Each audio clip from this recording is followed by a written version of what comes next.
Muling nakahinga ng maluwag ang mga PUV drivers sa panibagong rollback sa presyo ng diesel. May paalala naman ng Department of Energy sa mga motorista para matiyak na tama ang presyo ng petrolyo na inyong binabayaran. Si J.M. Thompson sa sentro ng balita. Unti-unti nang humuhupa ang pagtaas ng presyo ng produktong petrolyo. Ngayong araw, epektibo na ang panibagong rollback sa presyo ng langis sa bansa. Aabot sa 13 piso ang tapyas sa presyo ng diesel, habang ang kerosene ay may lagpas 15 pesos ang bawas presyo. At ang gasolina naman ay bahagyang tumaas ng 53 centavos kada litro. Ibig sabihin, asahan na ang adjustment sa presyo ng mga produktong petrolyo sa iba't ibang gasolinahan. Ang diesel ay inaasahang nasa 75.93 pesos hanggang 101.96 pesos ang kada litro. Ang kerosene naman ay 125.39 pesos hanggang 147.98 pesos ang kada litro. Habang ang gasolina ay nasa pagitan ng 82.36 pesos hanggang 107.06 pesos. Ang MC taxi driver na si Mario Artugue walang tigil sa pamamasada para matugunan ang pangangailangan ng kanyang pamilya, lalo't buntis pa ang kanyang asawa. Dati kasi papagas ako 250, kaya na maghapon yun. Ngayon halos 500 na, halos na doble. Tapos wala din na iuwi. Diskarte na lang ako muna ng ibang napagkakakitaan kasi hindi ko talaga kayang i-full time yung pag MC taxi ngayon. Mabigat. Ano pong extra? Nag-install po kami ng mga aircon, linis, mga ganon. And demand naman ho ngayon, gawa nung tag-init.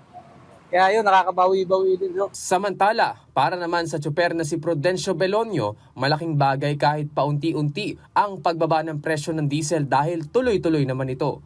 Ngayon lang din niya naranasan ng ganitong kataas na presyo ng krudo sa loob ng 5 dekada niyang pamamasada. Para kay Prudencio, Malaking bagay rin yun dahil medyo bababa na konti. Kagaya dati na sobrang taas. Ayun, medyo nakaginawa kami konti dahil siyempre medyo mababa na yung diesel.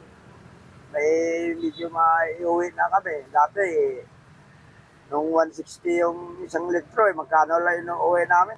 300. Nahirapan pa kasi sa diesel lang pupunta yung kinikita namin. Sana bumalik sa dati para medyo normal na yung biyahe namin. Hindi na kami problema sa kinikita namin. Medyo iuwi na kami kahit paano. binigyan diin naman ni Energy Secretary Sharon Garin na may due process at pananagutan ang mga gasolinahan na hindi susunod sa patakaran pagdating sa pagpepresyo ng langis. They're mandated to comply with this.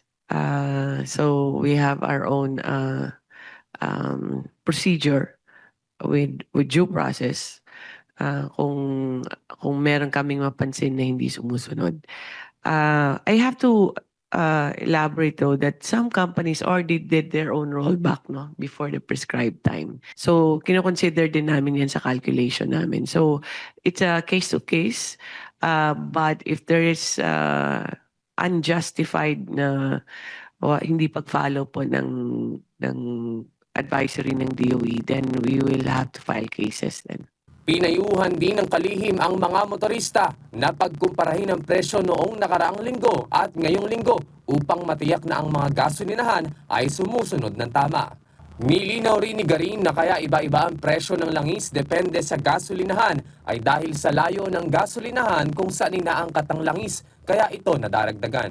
Sa huling inilabas na inventaryo ng Department of Energy o DOE, halos 54 na araw ang itatagal ng supply ng langis sa bansa. Kasunod ito ng pagdating ng kabuang 178,331,781 liters ng diesel mula sa Japan na dumating sa Batangas, Subic at Davao para suplayan ang mga gasolinahan sa iba't ibang bahagi ng bansa. Sinisiguro naman ang ahensya na sapat ang supply ng langis sa ating bansa. Hindi rin malabo na magtuloy-tuloy ang rollback dahil nakaantabay pa rin ang DOE sa pabago-bagong presyo sa international market dahil dito nakabase ang presyo ng produktong petrolyo sa ating bansa. J.M. Thompson para sa Pambansang TV sa Bagong Pilipinas.